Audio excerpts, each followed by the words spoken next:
Oh. Kumutra ba na? Mga itatanim namin. Yan. Alam niyo yung guys, anong pangalan ng halaman na to? Hindi natin alam. Pero kiat-kiat daw. Dito sa Bisaya, kiat-kiat. Ayaw na ayaw ng mga ahas ng ganito. Pag may tanim kang ganito guys, ayaw nila ng mga ahas. Kasi mabaho ito, ayaw ng mga ahas yan. Ayaw, walang mapaglagyan kasi plastic. Nilagay sa payong. Uy! Mahadlok ang ahas ani. Uy, makuan na ha. Masira yung payong mo. Tambal sa ahas ni ma'am. Oo. Lagi kaya maglatanong ni rin. Kinagat ni lady yung isang ano? Stemte? Kapansin? Ayun na. Oy, lady, bakit kinakagat mo? Herbal na yan o.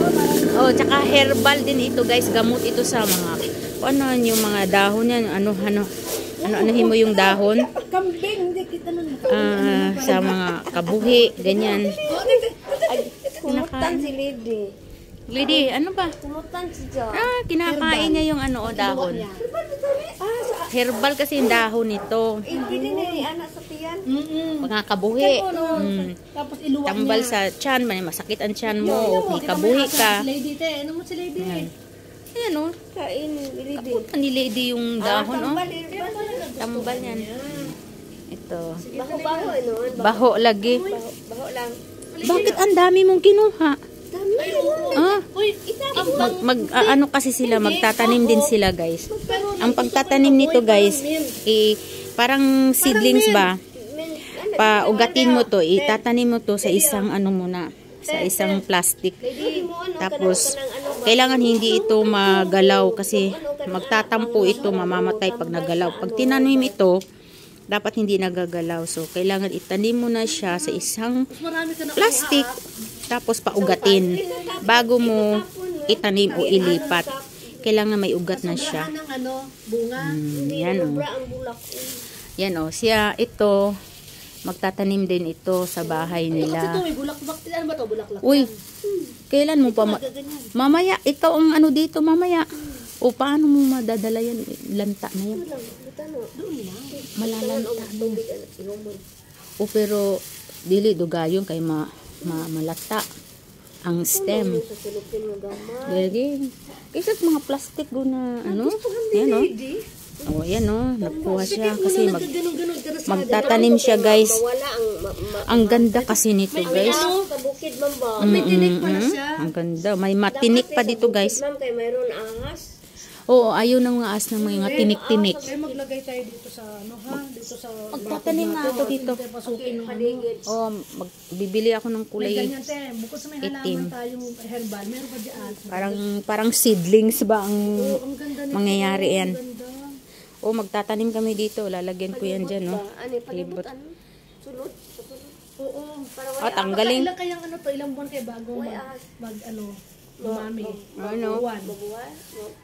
no? Papalitan namin yung mga ibang halaman dyan. Ito, tumubo na yung kamatis. Ayan, mga kamatis. Ito itatransfer ko pa itong mga kamatis. Tapos ito na yung alugbati. Oh, ang ganda ng dahon. Kamatis pa dito. Halo-halo. Nakalagay lang sa mga sako yung lupa.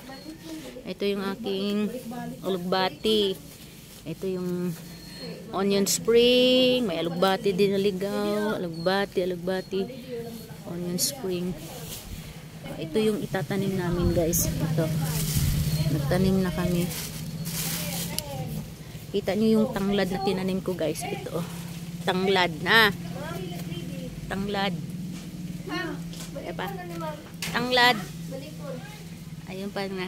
Tanglad. So, mayroong kung gustong itanim dito, pandan. Babalik ko.